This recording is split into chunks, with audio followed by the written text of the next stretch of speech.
하나님의 거룩한 말씀, 저하고 여러분이 같이 봉독하겠습니다. 민수기 18장 8절부터 14절, 거룩하신 하나님의 말씀입니다. 여호와께서 또 아론에게 이르시되, 보라, 내가 내 거제물 곧 이스라엘 자손이 거룩하게 한 모든 헌물을 네가 주관하게 하고 네가 기름 부음을 받았으므로 말미암아 그것을 너와 네 아들에게 영구한 몫의 음식으로 주노라. 지성물 중에 불사르지 아니하는 것은 네 것이라. 그들이 내게 드리는 모든 헌물의 모든 소제와 속죄제와 속건 제물은 다 지극히 거룩한즉 너와 네 아들들에게 돌리리니 지극히 거룩하게 여김으로 먹으라. 이는 네게 성물인즉 남자들이 다 먹을지니라. 네게 돌릴 것은 이것이니 곧 이스라엘 자손이 드리는 거제물과 모든 요제물이라. 내가 그것을 너와 네 자녀에게 영구한 몫의 음식으로 주었은즉 내 집의 정결한 자마다 먹을 것이니라. 그들이 여호와께 드리는 첫 소산 곧 제일 좋은 기름과 제일 좋은 포도주와 곡식을 내게 주었은즉 그들이 여호와께 드리는 그 땅의 처음 익은 모든 열매는 네 것이니 내 집에서 정결한 자마다 먹을 것이라. 이스라엘 중에서 특별히 드린 모든 것은 네 것이 되리라. 아멘. 요즘 살아가시는 삶이 어떠신지 모르겠습니다. 경제는 전 세계적으로 많이 어렵고 또 우리나라 국내 경제도 참 많이 어렵습니다. 삶이 좀 안전하십니까? 또 원만하십니까? 생활하시면서 불안, 염려, 걱정, 근심 어느 정도이십니까? 혹시나 오늘 주일 예배 나오신 분들 중에서 어쩌녁에 이런저런 걱정, 염려 때문에 밤잠을 설치신 분들 혹시 계시지 않나 모르겠습니다. 사람은 살면서 삶에 보장이 필요합니다. 여러분이 살아오시면서 내 삶에 언제 그때 내 삶이 참 확실하게 보장을 받았다. 그런 경험을 한번 떠올려 보십시오. 어떤 특정한 일이나 사건도 좋고 아니면 내가 인생 걸어온 지난 과거 돌이켜 보니까 40대 전반 그때는 진짜 내 인생이 잘 나갔고 내 인생이 확실하게 보장됐었다. 그런 경험도 좋고 살아오시면서 언제 또 어떤 상황에서 내 삶, 내 인생이 확실하게 보장돼 있구나 이런 거를 느끼셨습니까? 사람은 살면서 누구나 삶의 보장을 원합니다. 또 필요하지요. 삶이 불안하고 흔들리면 너무 힘들잖아요. 누구나 삶이 보장되기를 다 원합니다. 세상에 있는 직업 중에서 보험 관련 업종은 예수님 재림하실 때까지 계속될 겁니다. 인류 역사가 끝날 때까지 보험 업종 그 관련된 산업은 절대로 끝나지 않을 것입니다. 사람 삶의 구조가 그러니까 말이죠. 삶의 보장에서 가장 핵심적인 것이 공동체, 모임입니다. 가장 근본적으로는 누구나 다 느끼는 거지만 혈통을 중심으로 한 가정 등 혈연 공동체, 사람의 삶에서 필수적인 것이지요. 또 사는 곳 또는 태어난 곳과 연관된 지연으로 얽힌 이런 공동체도 사람의 삶에 굉장한 보장을 주고 또 마음을 든든하게 하지요. 출신 학교나 이런 거하고 연관된 학연의 공동체도 있지요. 또 사회생활에서 취미 이런 것도 그렇고 또는 회사, 직종 여러 가지 모임들이 형성이 됩니다. 여러분 공동체 중에서 교회 공동체는 적어도 신앙인들에게는 교회 공동체는 삶의 보장에서 가장 중심의 자리에 있어야 합니다. 여러분이 한번 생각을 해보세요. 요즘에 내 삶, 또 내가 걸어온 인생에서 내가 생각할 때 내 삶을 보장해주는 가장 중심적인 공동체가 이거다. 자, 어떤 것입니까? 사람마다 다르겠지요. 제가 설교자로서 조금 전에 드린 표현, 적어도 그리스도인이라면 내 삶을 보장해주는 공동체 중에서 교회 공동체가 가장 중심이어야 합니다. 이거는 성경의 가르침이 그렇습니다. 여기에 걸린 복이 큽니다. 성도 여러분이 걸어가시면서 교회 공동체를 통해서 영육간의 축복 넉넉하게 받으시기를 주의 이름으로 축복합니다. 그런데 이제 현실적으로는 우리 마음들이 그렇지 않을 때가 있죠. 목사인 저도 내가 목회하는, 또 목사이기 이전에 그리스도인으로서 내가 속해 있는 이 말씀삼 공동체, 이게 중심이다, 이거는 알지만 어떨 때는 제 마음속에 이 교회 공동체 여기에서 얻는 보장보다 다른 게 커 보일 때가 또 있기도 하지요. 하여튼 여러분이 요즘 살아가시면서 내 삶을 보장해주는 공동체에서 가장 중심적인 것 무엇이라고 느끼고 사십니까? 여러분, 구약성경 민수기 18장에는 이 세상의 그 어떤 것보다 훨씬 더 강력한, 그야말로 이것보다 강력한 보장은 없다, 그럴 정도로 강력한 보장이 민수기 18장에 기록되어 있습니다. 이거는 딱 특정한 계층에게 하나님이 주신 보장입니다. 민수기 15장, 16장 두 장에는요, 하나님께서 제사장의 직무를 아주 확실하게 보장해 주십니다. 하나님이 제사장으로 세웠다, 그래서 제사장의 신분이 됐다, 그 신분적인 이 직무를 말할 수 없이 확실하게 보장을 해 주십니다. 15장, 16장에 보면 고라라고 하는 사람을 중심으로 다단, 아비람, 그리고 250명의 추종자들이 한데 뭉쳐서 모세의 지도력을 대적하고 또 제사장 아론에게 도전을 하지요. 하나님께서 그렇게 도전하는 사람을 전부 다 죽음에 이르게 하시면서 그 도전을 하나님의 권위에 대한 도전으로 보시고 아주 무섭게 징계하십니다. 그래서 민수기 15장, 16장 두 장에는 제사장의 직무, 이거를 보장하십니다. 그런데 이제 18장으로 넘어오면 제사장의 생활을 보장하십니다. 직무, 이거는 공적으로 맡은 어떤 직책, 공적인 임무 이런 거잖아요. 그런데 생활, 제사장들이 먹고 사는 경제적인 문제를 아주 확고하게 보장해 주십니다. 자, 내용은 이런 겁니다. 이스라엘 회중이 하나님 앞에 드리는 제사 드릴 때 예물, 제물을 드리지요. 이거는 출애굽기, 레위기, 민수기 이거를 쭉 읽어보면 하나님께서 거룩한 법으로 아예 정해 놓으신 것입니다. 거룩한 하나님의 명령이지요. 그러면 이스라엘 회중이 여러 종류의 제사들, 제물, 예물을 드립니다. 근데 그거는 하나님께 드리는 것입니다. 그러면 하나님께 드리면 하나님 것이 되는 거지요.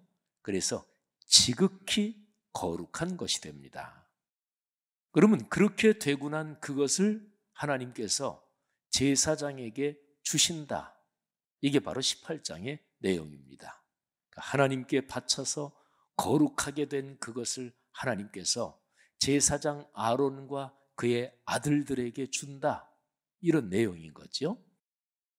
구약성경 우리가 지금 묵상하는 민수기 18장 8절부터 이스라엘 회중이 하나님께 드리는 제물 예물이 어떤 것인지 한번 잘 들어보세요. 그리고 그 제물 예물을 하나님께서 받으시고 아론과 그의 아들들에게 준다 하는데 그 종류를 한번 제가 읽어드릴 텐데 8절부터 14절까지 매 절마다 이렇게 저렇게 여러 가지 표현이 나옵니다. 이건 하나님이 말씀하시는 거예요. 내가 내 거제물 곧 이스라엘 자손이 거룩하게 한 모든 헌물을 네가 주관하게 한다. 그리고 너와 네 아들들에게 영구한 몫의 음식으로 준다. 지성물 중에서 불사르지 아니한 것, 기름은 언제나 하나님께 태워서 하나님께 드립니다. 그러니까 타니까 없어지는 거잖아요. 그런데 하나님께 드리는 거룩한 예물, 지성물 중에서 불사르지 아니한 것은 네 것이라. 이스라엘 회중이 내게 드리는 모든 헌물의 모든 소제와 속죄제와 속건제물은 너와 네 아들에게 준다. 이스라엘 자손이 드리는 거제물과 모든 요제물, 내가 그것을 너와 네 자녀에게 영구한 몫의 음식으로 준다. 거제는 거자가 이렇게 들거자입니다. 그러니까 제사를 드리면서 제물을 이렇게 손으로 들어서 하나님께 바치는 그거를 말하는 것이고, 요제물은 요자가 흔들 요자입니다. 그래서 제물을 드리면서 이렇게 흔드는 이제 그런 방식의 제물을 요제물이라고 하죠. 이스라엘 회중이 여호와께 드리는 첫 소산, 곧 제일 좋은 기름과 제일 좋은 포도주와 곡식을 네게 준다. 그들이 여호와께 드리는 그 땅에 처음 익은 모든 열매는 네 것이다. 마지막 14절에 이스라엘 중에서 특별히 드린 모든 것, 그러니까 다 뭉뚱그려서 특별히 드린 모든 것은 네 것이 된다. 여러분, 이것처럼 확실한 보장이 어디 있을까요? 그냥 사회적인 모임, 이스라엘 백성이 제사가 진행되고 하려면 당연히 거기에 전임으로 사역하는 사람이 먹고는 살아야 되니까 그렇게 준다. 이거하고는 완전히 차원이 틀립니다. 하나님께서 받으셔서 그리고 하나님의 것이 된 지극히 거룩한 것을 아론과 그 아들들 제사장에게 준다. 이런 말씀입니다. 그러니까 구조 자체를 사회적인 측면에서 한 단체가 유지되기 위해서 필요하지, 이거하고는 차원이 다르게 하나님의 거룩한 법으로 아예 못 박아 놓은 것입니다. 여러분, 그런데 하나님께서 이토록 엄청난 보장을 해주시는데, 그런데 동시에 거기에는 엄청난 책임이 거기에 따릅니다. 제가 오늘 설교 본문을 18장 8절부터 14절을 잡았는데 여기에는 엄청난 보장이 적혀 있잖아요. 그런데 그 앞에 1절부터 7절에 하나님께서 무지무지한 책임을 지우시는, 너는 이 책임을 져야 된다, 이 얘기가 사실은 먼저 나옵니다. 제가 오늘 설교의 전달을 위해서 뒤에 나오는 엄청난 보장을 먼저 말씀드렸어요. 자, 그러면 그 앞에 나오는 엄청난 책임, 제가 한번 말씀을 드리겠습니다.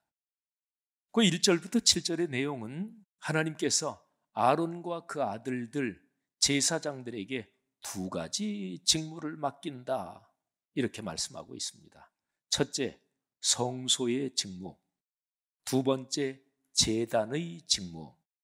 근데 이 두 가지를 제사장들이 다 주관을 하면서 하나님 앞에서 책임을 지는 거예요. 근데 제단의 직무는 제사장들이 다 직접 합니다. 그거는 누구도 손대지 못하고 누구도 참여하거나 관여하지 못합니다.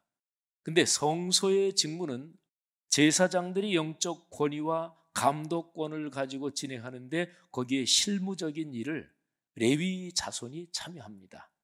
그리고 특별히 지성소, 언약궤가 있는 그 지성소에 대한 거는 레위 자손들 중에서도 고핫 가문이 그거를 담당하게 됩니다. 그런데 지성소에 언약궤를 옮기거나 할 때 그거는 고핫 자손이 제사장의 감독과 그리고 지휘 아래에만 합니다. 예를 들어서 고핫 자손이 언약궤를 직접 만지거나 눈으로 보지는 못합니다. 그러면 죽는다, 이렇게 기록을 하고 있습니다. 그래서 언약궤를 옮길 때는 그 지성소와 성소 사이를 이렇게 가린 휘장이 있습니다. 그거를 제사장이 휘장을 걷어서 언약궤를 덮습니다. 그리고 두 번째는 해달의 가죽, 그건 아마 혹시라도 있을 상하지 않게 하는 거겠죠. 해달의 가죽으로 두 번째로 덮습니다. 그리고 세 번째는 순청색 보자기로 그 위에 또 한 번 덮습니다. 그리고 나서 레위 지파의 고핫 가문 사람들이 와가지고 거기에 언약궤에 채가 이렇게 늘 끼워져 있는데 언약궤는 손대지 않고 세 번을 덮었어도 언약궤는 손대지 않고 채 부분만 잡고 그렇게 언약궤를 옮겼습니다.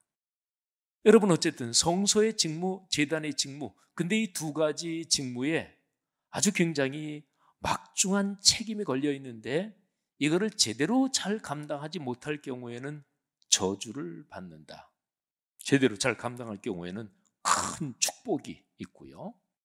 어느 정도 이상으로 이 직무를 제대로 감당하지 못한다, 그게 심해진다, 그러면 죽는다. 제대로 감당할 경우에는 참 풍요로운 생명을 누리며 살고요.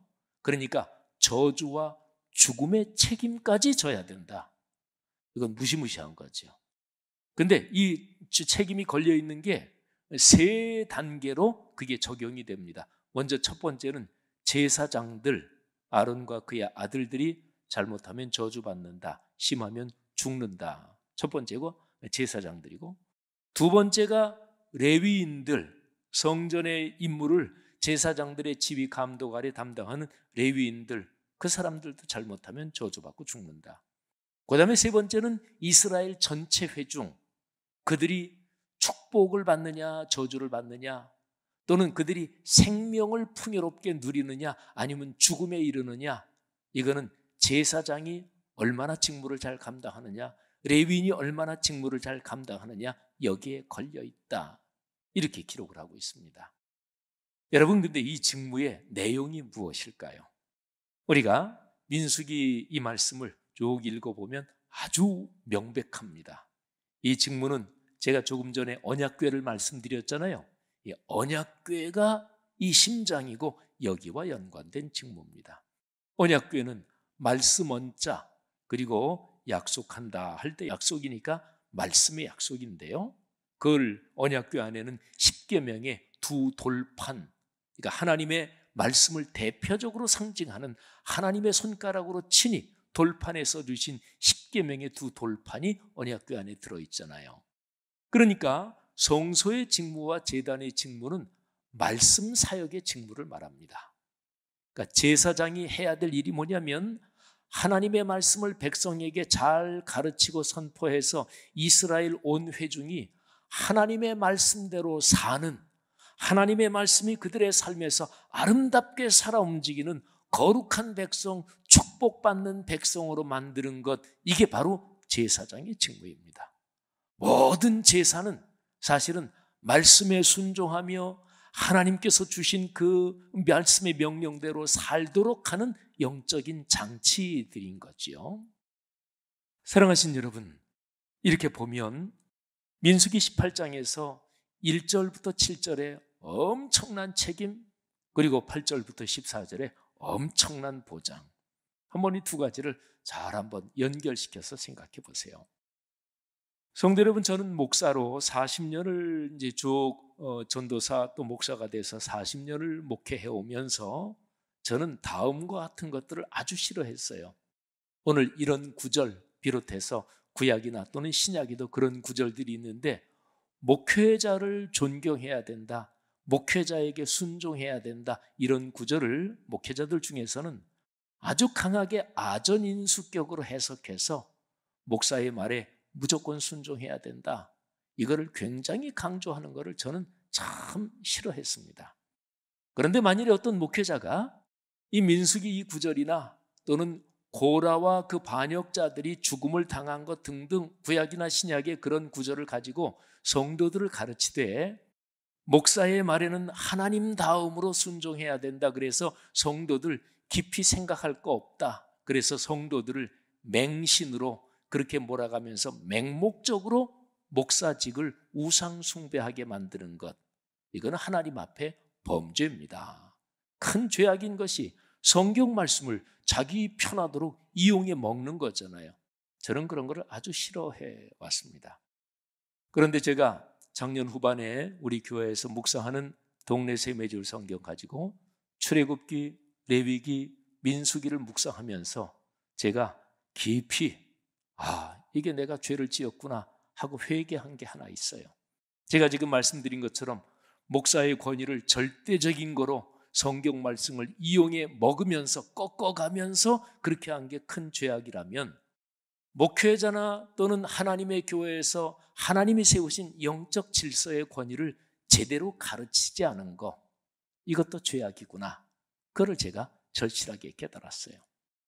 여러분, 제가 지금 설명드린 민수기 이 말씀을 신앙생활 오래 하신 성도님들, 그런 분들은 얼른 머릿속에 연상이 되지요.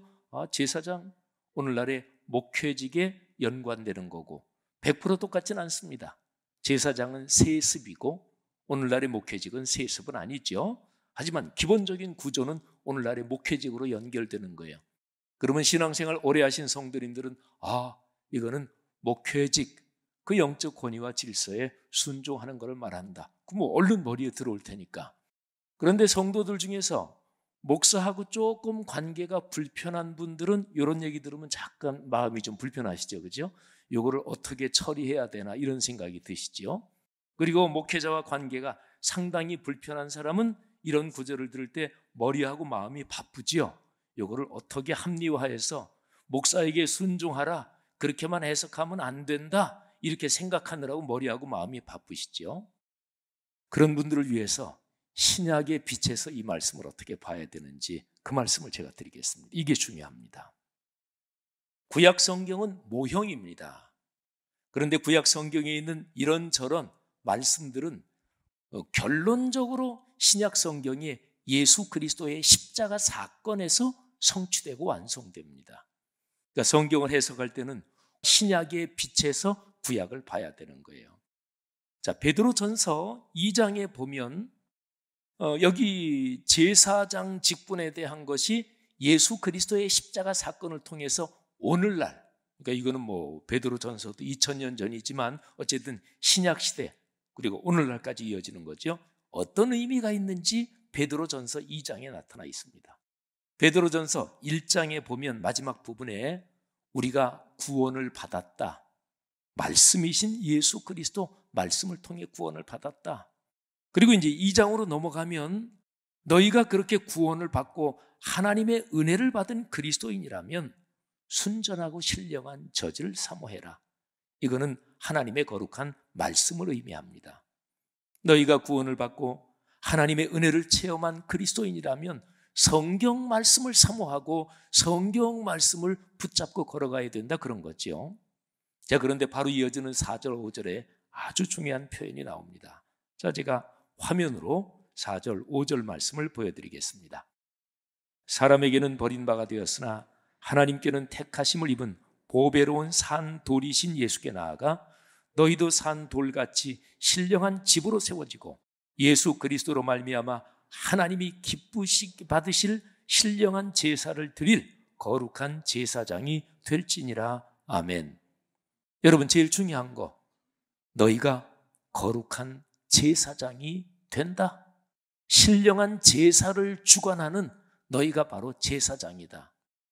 베드로전서 이 말씀은 그 당시에 그리스도인 교회 공동체 중에서 목회자에게만 보낸 편지가 아니에요.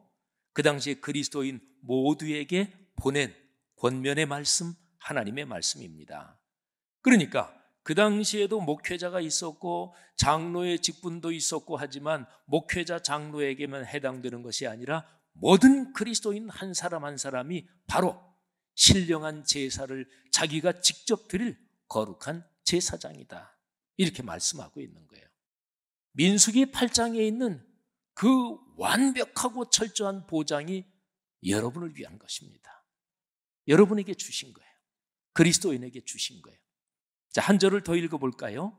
베드로전서 2장 9절. 이거는 종교개혁자들이 여기에서 큰 힘을 얻은 종교개혁, 여기에 중심적인 구절이기도 합니다.